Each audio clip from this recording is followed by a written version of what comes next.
স্বাগত ডিবিসি নিউজের শুক্র ও শনিবারের আয়োজন প্রযত্নে বাংলাদেশে। পুরো আয়োজনে আপনাদের সাথে আছি আমি সুলতানা স্বর্ণা।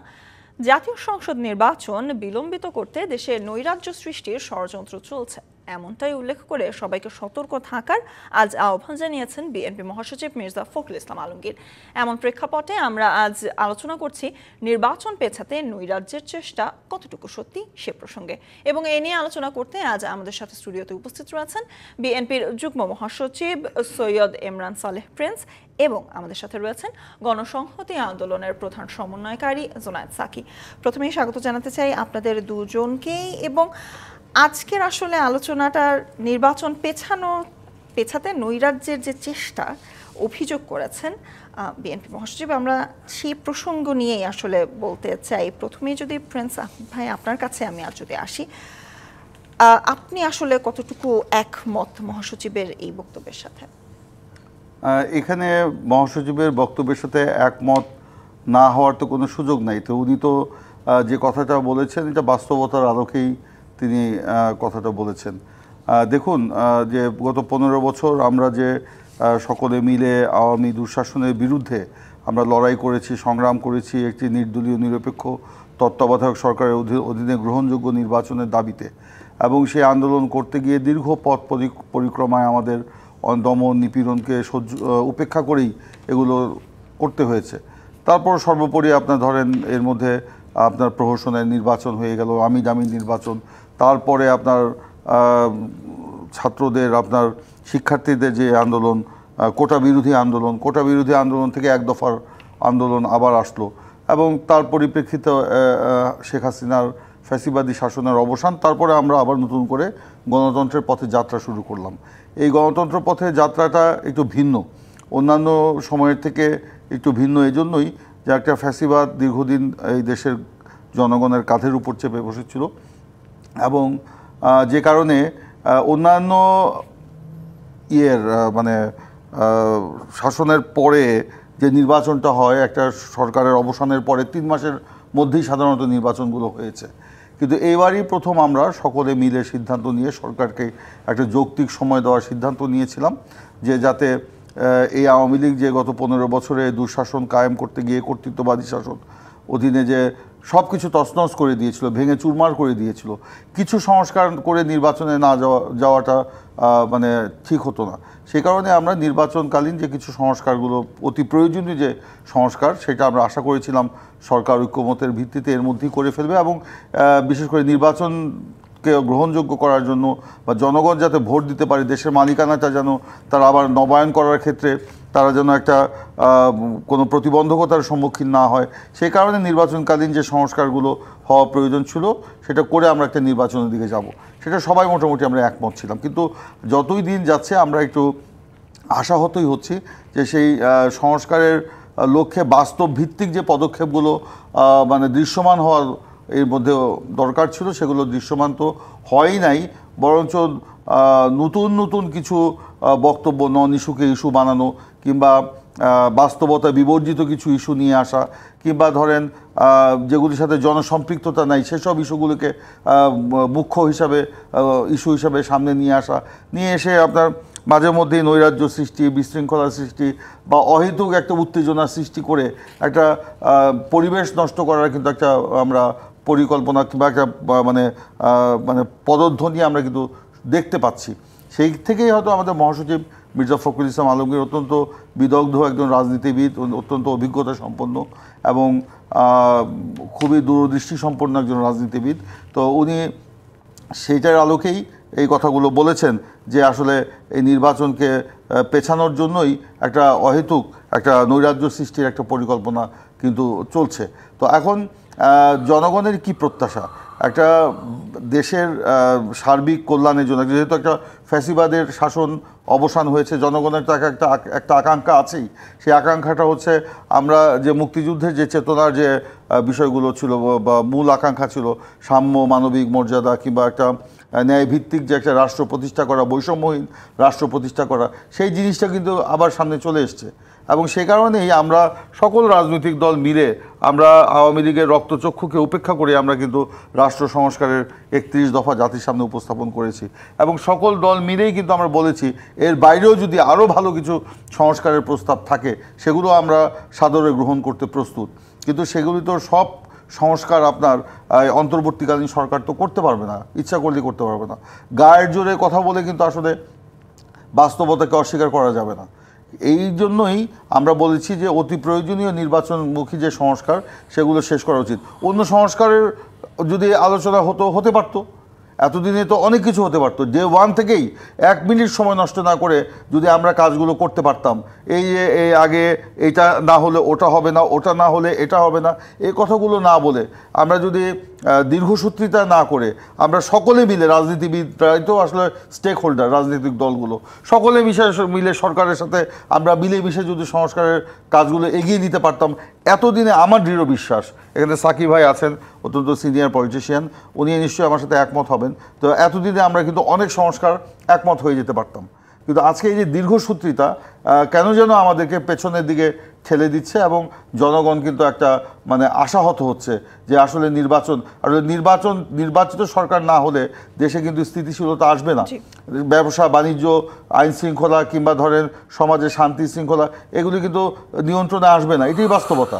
কারণ অন্তর্বর্তীকালীন সরকারের তো আপনার জনভিত্তিটা ওই ধরনের শক্তিশালী থাকে না, এবং প্রশাসনও বলেন তারাও কিন্তু আস্থা পায় না।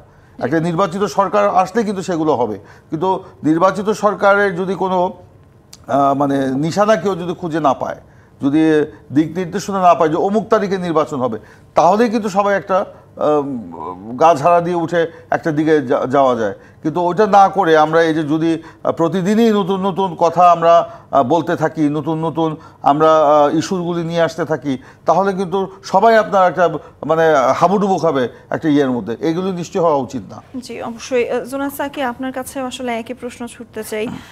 নির্বাচন পেছানোর জন্য নৈরাজ্য সৃষ্টি করা হচ্ছে, অনেকে অনেক উসিলা খুঁজছেন। আমি যদি প্রিন্সের ভাইয়ের শেষ কথাটি রেশ ধরেই বলি, আপনিও কি আসলে একমত নির্বাচন পেছানোর জন্য বিভিন্ন উসিলা খোঁজা হচ্ছে বা নতুন নতুন ইস্যু ক্রিয়েট করা হচ্ছে? ধন্যবাদ আপনাকে। আমি আমার সহ আলোচক সহ যারা দেখছেন সবাইকে সালাম এবং শুভেচ্ছা জানাই। দেখুন, পলিটিক্যাল পার্টির পার্সপেক্টিভের মধ্যে তো বিভিন্ন দল অনুযায়ী পার্থক্য আছে। এক একজন যার যার দৃষ্টিভঙ্গি থেকে দেখেন।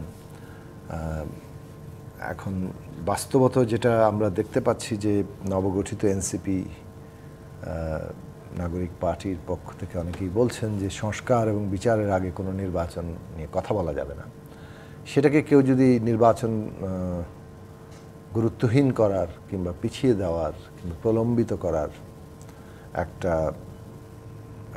তৎপরতা হিসেবে দেখে কিংবা একটা সেই লক্ষ্যে এই বক্তব্য দেখে, তাহলে সেদিক থেকে তো একটা বলাই যাবে যে শর্তা তৈরি করা হচ্ছে নির্বাচনের জন্য বিচার কিংবা নির্বাচনের জন্য সংস্কারকে শর্ত হিসেবে নেওয়া হচ্ছে। ওয়ারেস দুইটা আসলে এইরকম শর্তাধীন জায়গা নয়। ফলে এইটা অনেকটা দাঁড়াবে যে আমরা একটা জিনিস মনে করছি সেটা অন্যদের সকলের উপরে চাপিয়ে দেওয়ার জায়গায় তো আসলে যাওয়ার কোনো সুযোগ নাই। কারণ জুলাইয়ের যে আকাঙ্ক্ষা সেটা চাপিয়ে দেওয়ার রাজনীতির বিরোধী। যারাই চাপিয়ে দিতে চাইবেন তারা আসলে মূলত ওই ধরনের চাপিয়ে দেওয়ার যে রাজনীতি সেটারই পথ অনুসরণ করবেন। জিনিসটা যেটা হচ্ছে যে নির্বাচন এই পুরো আমাদের সংস্কারের প্রক্রিয়া বলেন, রাষ্ট্র ব্যবস্থাকে নতুন একটা বন্দোবস্তে নিয়ে যাওয়া বলেন, তার একটা গুরুত্বপূর্ণ অংশ। এইটাকে কোনো কিছুর মুখোমুখি করা উচিত না। সংস্কার প্রয়োজন, সংস্কারকে গুরুত্বহীন করা আবার আরেকটা রাজনৈতিক জায়গা, আরেকটা অভিযোগের জায়গাও আছে। যেমন এই আলোচনাও চলে যে নির্বাচন কেবলমাত্র নির্বাচনের জন্যই যেন সব কিছু, এখানে আসলে সংস্কার কিংবা মানুষের যে আকাঙ্ক্ষা সেই জায়গাগুলো আসলে খুব বেশি আর আলোচনার মধ্যে থাকছে না। ফলে সেইটাও কিন্তু মানুষের কাছে একটা প্রশ্নের জায়গা জন্ম দিচ্ছে। তো যে কথাটা আমরা বারবার বলেছি আমার মনে হয় যে যুক্তির দিক থেকে এবং বাস্তবতা দিক থেকে এটাই প্রণিধানযোগ্য যে নির্বাচনের জন্য আমাদের সংস্কার দরকার, আবার সংস্কার সম্পন্ন করতে হলে নির্বাচন লাগবে। জোর করে কথাবার্তা বললে তো হবে না। কথাবার্তার জায়গাটা হচ্ছে এইটা যে বাংলাদেশে একটা সংস্কার প্রক্রিয়া এগোনো দরকার। সেইটার ক্ষেত্রে আমরা বলেছিলাম যে এই অন্তর্বর্তী সরকার সেটার ফ্যাসিলিটেটর হবে। তাহলে কিভাবে ফ্যাসিলিটেট করবে? তারা যেমন সমাজের সব স্টেক হোল্ডারদেরকে তারা একটা আলোচনার প্রক্রিয়ার মধ্যে আনবেন, তারা সেখানে যাতে একটা ঐক্যমত্য তৈরি করা যায় সেটার চেষ্টাটা করবেন, সেটার একটা ফ্যাসিলিটেট করবেন।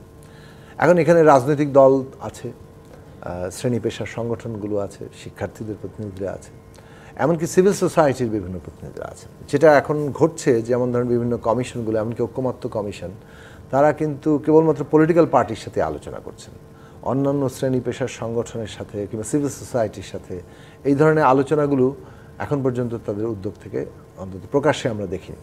সেটা আরও ব্যাপকভাবে আয়োজন করা দরকার।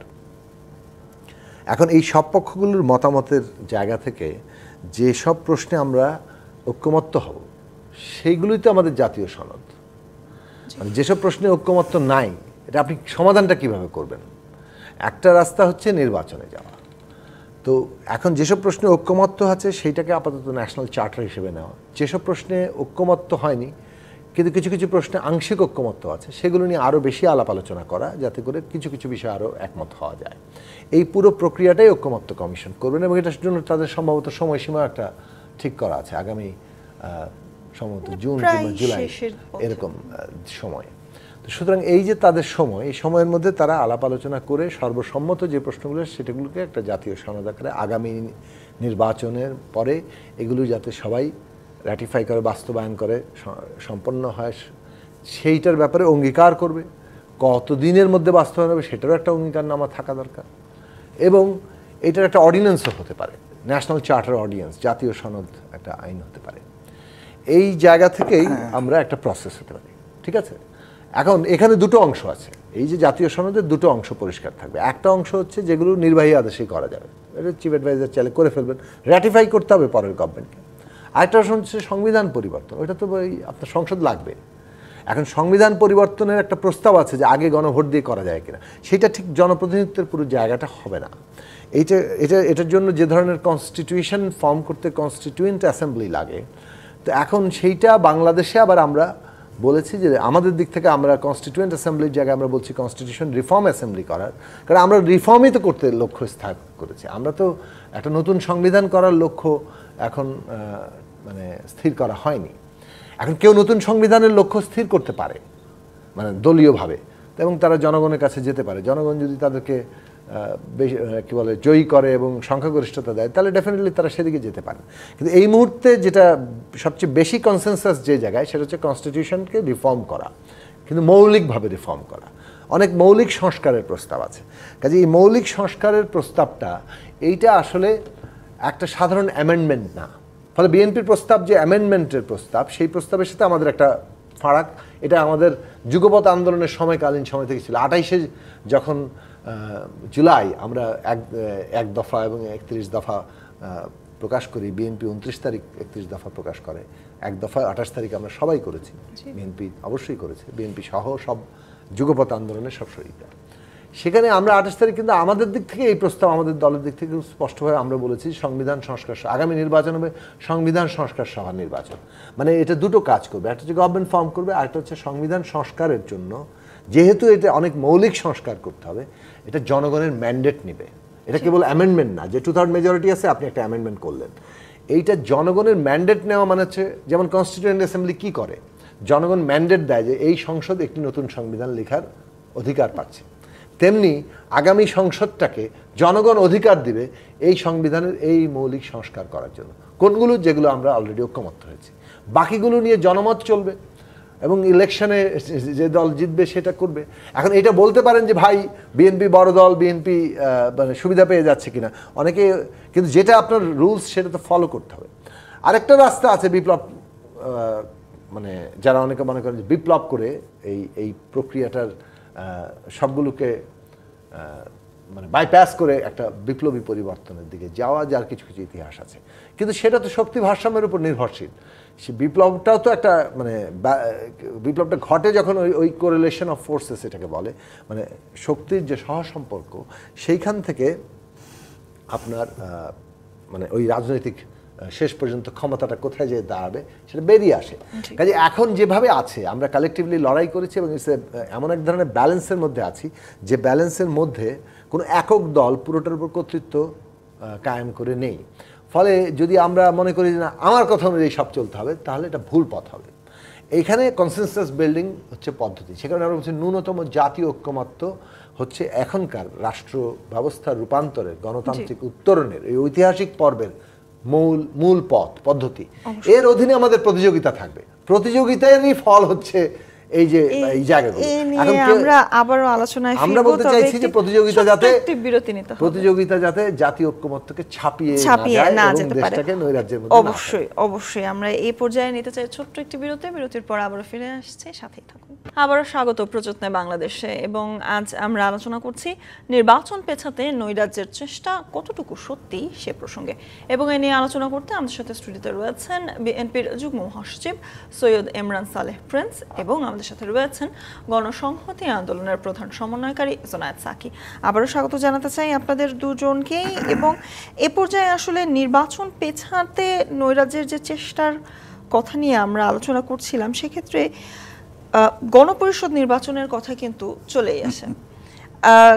একটি দলের পক্ষ থেকে বারংবারই বলা হচ্ছে গণপরিষদ নির্বাচন এবং জাতীয় নির্বাচন নিয়ে কিন্তু তাদের বিভিন্ন ধরনের আমরা মত কিন্তু লক্ষ্য করতে পারছি।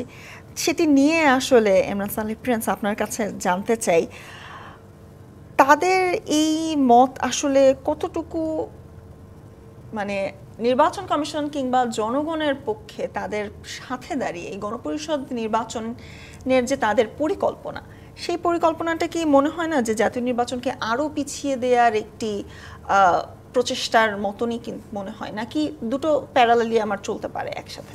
দেখুন, গণপরিষদ নির্বাচনটা কখন হয়?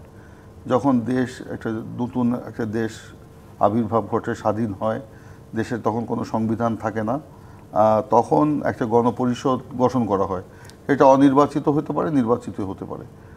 তো 72-তে যেরকম যে তার আগে যে নির্বাচনটা হয়েছিল, সেখানে যারা মেম্বার ছিলেন পার্লামেন্টের, তার সাথে আরও কিছু যোগ করে আপনার সেখানে 72-তে বা কিছু যোগ করে কিছু বাদ দিয়ে তখন এটা গণপরিষদ করা হয়েছিল। তা আজকে তো সেই প্রেক্ষাপট তো এক না। তো এখানেই ওই যে অনেকে আমরা যেহেতু অনেকে মনে করি যে 71 এবং 24কে এক করে দেখা হচ্ছে, তারা বলে যে না, তারা বলতে এনএসপি বলতেছে নতুন রাজনীতিতে নতুন আসা বন্ধুরা, তারা বলেন যে না, এটা দ্বিতীয় স্বাধীনতা, এই জন্য আমাদেরকে এখানে গণপরিষদ করতে হবে। এই গণপরিষদের সাথে সাধারণ জনগণের কোনো সংশ্লিষ্টতা নাই, এবং জনগণের দাবি কিন্তু সেটা নয়। জনগণ গণপরিষদ ওইভাবে বোঝে না। তো যাই হোক, এগুলো কোথায় বলে আমি প্রথম দফায় যে কথাটা বলছিলাম যে বিভিন্ন নন ইস্যুকে ইস্যু বানানো কিংবা অহেতুক মানে কিছু জনসম্পৃক্তহীন বিষয়গুলোকে সামনে নিয়ে এসে একটা উত্তেজনা সৃষ্টি করা, রাজনৈতিক কথা কাটাকাটি বা কথা চালাচালি বা একটা বাহাসের একটা সৃষ্টি করে উত্তেজনা সৃষ্টি করে এই নির্বাচনটাকে পেছানোর একটা কিন্তু পরিকল্পনা, এটাও ঠিক তাই। তো এইখানে গণপরিষদের নির্বাচন হওয়ার তো কোনো সুযোগ নাই। এখানে আপনার একটা নির্বাচন হবে, সেই নির্বাচনে আপনার এই সংবিধানের যে আমূল যদি পরিবর্তন করতে হয়, সে পরবর্তী পার্লামেন্ট সেটা করতে পারে। এখানে জুনায়েদ সাকি ভাইরা তারা যে কথাটা বলেছেন, হ্যাঁ এই নির্বাচন একটা ম্যান্ডেট নেওয়া, বা ওইটা আগে বলা হলো যে হ্যাঁ এই নির্বাচনটা হবে এই সংবিধান সংশোধনের জন্য একটা নির্বাচন, ম্যান্ডেট আসতেও পারে, এটা আমাদের দলের সিদ্ধান্ত নাই। তারপরে আমি বলছি সেটা হইতেও পারে, সেটা কথার প্রেক্ষিতে যৌক্তিক যদি হয়, সেই যৌক্তিক আলোচনা টেবিলে বসে অনেক সমাধান হতেও পারে। কিন্তু জাতীয় নির্বাচনের আগে আপনার এই যে গণপরিষদ নির্বাচন, এগুলো বলে আসলে অবাস্তব কিছু বিষয়কে সামনে নিয়ে আসা হচ্ছে। এবং সরি টু সে, এটা মানে আমরা দুঃখ প্রকাশ করছি এটা বলার জন্য, মনে হচ্ছে যে একটি দল, যেটা আমরা আগেই বলেছিলাম যে একটা কিংস পার্টি তৈরি করা হচ্ছে, সেরকমই যেমন আজকে সেই দলের একজন মুখ্য সংগঠকই তো বলতে না, কী নাম, কী বলে, সার্জিস আলম, তিনি বললেন ফেসবুক স্ট্যাটাস দিয়ে যে ডক্টর মোহাম্মদ ইউনূসকে আগামী 5 বছর প্রধানমন্ত্রী দেখার আকাঙ্ক্ষা। তো ভালো কথা, সেটা নিয়ে আলোচনা আপনারা প্রকাশই করেন, কিন্তু ডক্টর ইউনূস একটা নির্বাচিত সরকারের প্রধানমন্ত্রী কিভাবে হবেন? উনি কি কোনো দলের হয়ে সংসদ সদস্য নির্বাচিত হবেন? কারণ প্রধানমন্ত্রী হতে হতে সংসদ সদস্য নির্বাচিত হতে হবে। তাহলে কি ডক্টর মোহাম্মদ ইউনূসকে তারা কোনো একটি নতুন দলের অঘোষিত সভাপতি হিসাবে জাতির সামনে মানে উপস্থাপন করতে চান বা পরিচিত করতে চান? এইসব কথা বলে ডক্টর মোহাম্মদ ইউনূসকে কি বিতর্কিত করা হচ্ছে না? তাকে কি রাজনৈতিক একটা কালার দেওয়া হচ্ছে না? তাহলে আবার সেই পুরনো কথায় ফিরে যাই যে আমাদের মহাসচিব মির্জা ফখরুল ইসলাম আলমগীর একবার বলেছিলেন, যদি এই সরকার নিরপেক্ষতা হারায় তাহলে কিন্তু নিরপেক্ষ সরকারের প্রয়োজন হতে পারে। মির্জা ফখরুল ইসলাম আলমগীরের বক্তব্যের অনেক আগে জামাতের আমির ডক্টর শফিক সাহেব কিন্তু একই কথা বলেছিলেন, যদিও ডক্টর শফিক সাহেবের এই বক্তব্যকে দিয়ে রাজনৈতিক মহলে তখনকার যে এনএসপির বর্তমান মানে নেতারা তখন কোনো প্রশ্ন তুলেনি, মির্জা ফখরুল সাহেবের কথা নিয়ে প্রশ্ন তুলেছিলেন। এটা নিয়ে অনেক কথাবার্তা হয়ে গেছে। তো আমরা এই সরকারকে এখনও আমরা মনে করি যে আগামী নির্বাচন করার মতো একটা যোগ্যতা বা দক্ষতা তাদের আছে। আমরা তাদের সবাইকে অনুরোধ করব যে ডক্টর মোহাম্মদ ইউনূস উনি অত্যন্ত জ্ঞানী মানুষ, উনি বিদগ্ধ এবং নোবেলজয়ী মানুষ, ওনাকে সবাই বিশ্বব্যাপী সম্মান করে, আমরাও সম্মান করি। তো ওনাকে অহেতুক এইসব কথা বলে বিতর্কের মধ্যে কেউ যেন টেনে না আনে। এই বিতর্ক শুরু হলে, বিতর্কের মধ্যে যদি ডক্টর মোহাম্মদ ইউনূসকে ঢুকে দেওয়া হয় তাহলে কিন্তু আমাদের সামনে অন্ধকার আমরা দেখতে পাচ্ছি। তখন কিন্তু আবারও আমাদের মহাসচিব বা ডক্টর শফিক সাহেবের কথার সূত্র ধরে আমি বলবো যে নিরপেক্ষ সরকারের কথা কিন্তু তখন চলে আসবে। আপনি আসলে কতটুকু একমত? নিরপেক্ষতা হারাচ্ছে কি এই সরকার? একটি দল তাদের আমরা সরকারকে আহ্বান জানাবো যাতে আপনারা নিরপেক্ষতা না হারান, এটা আমরা প্রত্যাশা করি। আমরা প্রত্যাশা করি, জনগণ প্রত্যাশা করে আপনারা কারো প্রতি পক্ষপাত করবেন না। এবং এই কথাটা আমরা বলেছি যে নবগঠিত যেহেতু একটা দল গঠিত হয়ে গেছে, এখন তো তারা রাজনৈতিক দল, ফলে রাজনৈতিক দল আকারে এটা একটা কনফ্লিক্ট অফ ইন্টারেস্ট তৈরি হয়। যেভাবে আন্দোলনের প্রতিনিধি হিসেবে তাদের প্রতিনিধিরা সরকারে গিয়েছিলেন, রাজনৈতিক দলের প্রতিনিধিরা সরকারে থাকতে পারে না। এখন তারা বলবেন যে আমরা তো ওই দলে যোগ দেইনি, কিন্তু আসলে এটা তো সম্পর্কিত, সবাই বোঝে। ফলে ওই দিক থেকে সরকারের উপরে যে ইনফ্লুয়েন্সটা কাজ করে এবং তার নানান রকম প্রকাশ কিন্তু আমরা বিভিন্ন জায়গায় দেখতে পাচ্ছি। তো সেইটা মানুষ ভালোভাবে নেবে না।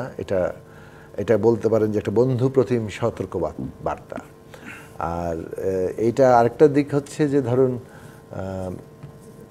এইগুলো ক্রমাগত ওই টেনশনটাকে বাড়িয়ে তুলবে, মানে ওই যে পক্ষপাত হচ্ছে কি হচ্ছে না, এই টেনশনটাকে বাড়িয়ে তুলবে। সুতরাং আমরা যদি ঐক্যমত্য চাই, ট্রানজিশনটা স্মুথ করতে চাই, তাহলে আমাদেরকে ওই দিকগুলো বিবেচনা আমাদের রাখতে হবে। এখন অনেকেই মনে করেন যে তারা যেভাবে ভাবেন নিজেদের লক্ষ্য, নিজেদের স্বার্থ, সেইটাই একমাত্র, ওইটাই বাংলাদেশ, ওইটাই বিশ্ব। তো এরকম অনেকে ভাবতে পারেন। সেই ভাবনাটা যখন করেন তখন তো সেটা নিয়েই তারা আগাতে চাইবেন, ওইটা বাস্তবায়নের বাইরে যা আছে অন্যদেরকে বিবেচনায় নেবেন না। কিন্তু এই যে ভঙ্গিটাই কিন্তু ফ্যাসিস্ট ভঙ্গি, মানে এটাই তো শেখ হাসিনাই চালিয়ে গেছেন। তো শেখ হাসিনা তো নিজেকে ঠিকই মনে করতেন। ফলে এই এখনও পর্যন্ত আমি তুলনার জায়গায় যাচ্ছি না, কিন্তু আমি বলছি যে প্রবণতার দিক থেকে কিন্তু আমাদের গণতান্ত্রিক হওয়া দরকার। কোথায় আপনি স্ট্যান্ড করবেন সেই জায়গাটা ঠিক হওয়া দরকার। ব্যাক টু সংবিধান প্রশ্নে, দেখুন আমি আবারও বলেছি যে নতুন সংবিধানের দাবি কোনো দলের থাকতে পারে। আমাদের দলের যদি দলগত পজিশন দিক থেকে দেখেন, আমাদের ফান্ডামেন্টাল পজিশন ছিল বাংলাদেশের বিদ্যমান রাষ্ট্র, সংবিধান সব কিছুর বদল ঘটিয়ে একটা জায়গায় যাওয়া। তো সেই রাজনৈতিক জায়গা থেকে যখন আমরা সমাজের শক্তি ভারসাম্যের বিবেচনায় দেখেছি যে ফ্যাসিবাদ বিরোধী লড়াইয়ে আমরা এককভাবে কতটুকু পারছি, আমরা অন্যান্য দলের সাথে যুক্ত যখন হচ্ছি, ঐক্যবদ্ধ আন্দোলনের কথা যখন বলছি, তখন আমাদেরকে তো একটা কমন মিনিমাম জায়গায় আসতে হচ্ছে। আমরা যা বলবো তাই তো হচ্ছে না। সুতরাং সেইখানে এসে আমাদের কিন্তু একটা সংস্কার প্রস্তাবের মধ্যে আসতে হয়েছে, এবং সেই সংস্কার প্রস্তাবের মধ্য দিয়ে সংবিধানে গণতান্ত্রিকীকরণটাকে আমরা লক্ষ্য হিসেবে স্থির করেছি। তার মানে একটা ফ্যাসিস্ট শাসন ব্যবস্থা যার ভিত্তি হচ্ছে একটা স্বৈরাচারী ফ্যাসিস্ট সংবিধান, সেইটাকে ডেমোক্রেটিক করার কাজটা, সেই কাজটা বিদ্যমান সংবিধানের কি কি সংস্কার করলে এটা গণতান্ত্রিক সংবিধানে রূপান্তরিত হয় কিংবা মৌলিকভাবে এগিয়ে যায়, সেই জায়গাগুলো আমরা চিহ্নিত করার চেষ্টা করেছি। এবং এখন পর্যন্ত আমরা মনে করি যে আমাদের দলের হচ্ছে যে আমরা ঠিক পথেই আছি। সংবিধান সংস্কার সহ বিভিন্ন কমিশন হয়েছে, তারা প্রস্তাব এনেছেন, আরও গবেষণা ডিটেইল নানা দিক থেকে প্রস্তাবগুলো এসছে, এবং এখানে আমরা মোটামুটিভাবে কোন বিষয়গুলোর সাথে একমত হতে পারি সেটার আমরা একটা তালিকা করেছি, কোনগুলোর সাথে আমাদের দ্বিমত আছে সেটারও তালিকা করেছি। সব দল জমা দিয়ে ফেলেছে, কিন্তু ফলে আমাদের কমন মিনিমাম বের করা খুব সহজ কাজ।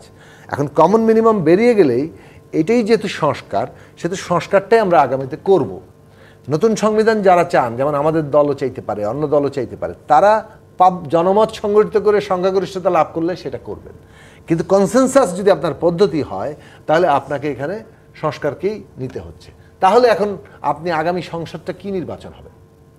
নতুন সংবিধান করার জন্য কনস্টিটিউয়েন্ট অ্যাসেম্বলি লাগবে, কিন্তু এখন সংস্কার মৌলিকভাবে করলেও তখন তো আপনার একটা সংস্কার সংসদ লাগবে, মানে অর্থাৎ পিপলের ম্যান্ডেট নিচ্ছেন। একটা বড় প্রশ্ন হচ্ছে, যে প্রশ্নটা গুরুত্বের সাথে নেওয়া হচ্ছে না, যেটা আমরা তুলেছিলাম সেই 28শে জুলাই 2023 সাল থেকেই, সেটা হচ্ছে মানে আমরা ফর্মাল ঘোষণার কথা বলছি। এই কথা তো আমরা অনেক আগে থেকেই বলছি, কিন্তু ফর্মালি এটা ওই সময় ঘোষণা করা হয়েছিল যে আমাদের পেছনের যুক্তিটা ছিল যে দেখুন, আদালত সংবিধানের অভিভাবকত্ব করে, তাহলে আপনি একটা কনস্টিটিউয়েন্ট অ্যাসেম্বলি একটা সংবিধান তৈরি করলো, আদালতের কর্তব্য কি? ওইটাকে প্রশ্নবিদ্ধ করা না, আদালতের কর্তব্য হচ্ছে এইটাকে ডিফেন্ড করা, এটার অভিভাবকত্ব করা, এটাকে রক্ষা করা। তাহলে আপনি যদি পরবর্তীতে কোনো সংশোধনী আনেন, আদালত দেখবে ওই সংশোধনী এই সংবিধানের সাথে সঙ্গতিপূর্ণ কিনা, কনফ্লিক্ট করে কিনা। এখন সংস্কার পরিষদ করলে আপনার যে মৌলিক সংস্কারটা আপনি করছেন এটা জনগণের উইল আকারে করছেন, কারণ জনগণের কাছ থেকে অনুমতি নিয়ে নিয়েছেন, তখন ওই সংস্কারকৃত সংবিধানটি আদালত সুরক্ষা দিবে, আদালত এটাকে প্রশ্নবিদ্ধ করবে না। আদালতের কাজ হবে যে এর থেকে আর কোনো পরবর্তী অ্যামেন্ডমেন্ট এটার সাথে সঙ্গতিপূর্ণ কিনা। ফলে পিপলের যে ম্যান্ডেট নেওয়া এই কনস্টিটিউশন মানে মৌলিকভাবে রিফর্ম করার, সেইটার জায়গাটা আমরা বলছি।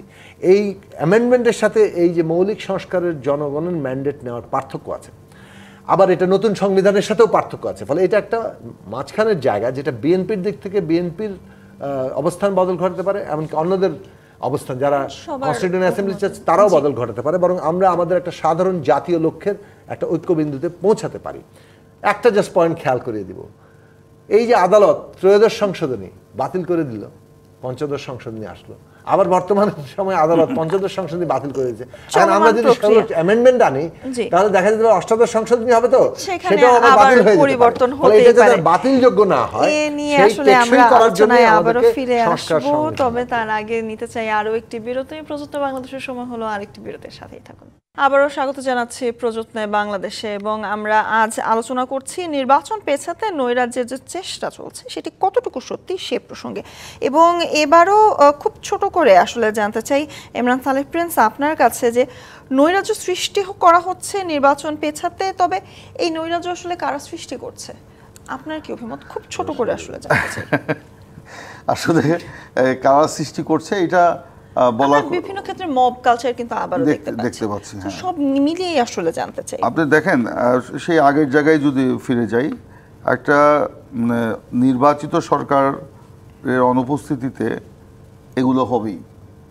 সেই কারণে দেখেন রাজনীতিবিদরা এরা অনেক আগে, আজ থেকে আরও 1 দশক আগে, যখন এই যে তত্ত্বাবধায়ক সরকারের ব্যাপারটা সামনে নিয়ে আসলো, তখন কিন্তু ওই যে একটা সরকারের অবসানের পরে মাত্র 3 মাস একটা অনির্বাচিত তত্ত্বাবধায়ক সরকারকে ক্ষমতায় রাখার ব্যাপারে ঐকমত্য পোষণ করলো। কেন এই 3 মাস? কেন 6 মাস না? কেন 3 মাস? কারণ 3 মাসের বেশি একটা অনির্বাচিত সরকার থাকলে সেখানে নানান ধরনের বিষয় সামনে আসবে, উশৃঙ্খলা, বিশৃঙ্খলা, উত্তেজনা, অহেতুক করবে। দেশীয় এবং আন্তর্জাতিক বিভিন্ন প্রেশার গ্রুপ তারা এখানে কাজ করবে, তারা প্রেশার দিয়ে অনেক কিছু করে নিয়ে যাবে। প্রশাসন বা নিরাপত্তা বাহিনী কিংবা বিচার বিভাগ সমস্ত কিছুকে মিলিয়ে কিন্তু তখন 3 মাসের একটা পিরিয়ড কিন্তু ধরা হয়েছিল, তাই না?